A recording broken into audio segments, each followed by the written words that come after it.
అంటే అతను ఎంత సాటిస్ఫై అయిపోయిందో అనేది మనం అర్థం చేసుకోవాలి.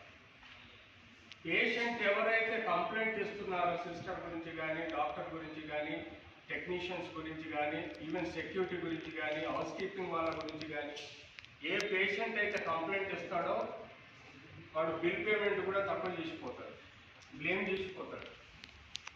డాక్టర్ని ఒక్కరినే కాదండి, ఈవెన్ వాచ్మెన్ కూడా బ్లేమ్ చేసే ఆస్కారం ఉంటుంది. వాచ్మెన్ కూడా మర్యాద ఇవ్వలేదు మాకు, వాచ్మెన్ కూడా మమ్మల్ని సరిగా రిసీవ్ చేసుకోలేదు, వాచ్మెన్ కూడా మమ్మల్ని సరిగా మా వెహికల్ పెట్టనివ్వలేదు, వాచ్మెన్ కూడా సరిగా మాట్లాడలేదు, మిస్బిహేవ్ చేశాడు.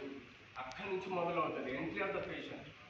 మన హాస్పిటల్ బిల్డింగ్లోకి ఎంటర్ అయ్యే ప్రతి వ్యక్తి, whether patient or patient attender or patient visitor, ఎవరైనా కానీ వాచ్మెన్ దగ్గర నుంచి మొదలవుతుంది.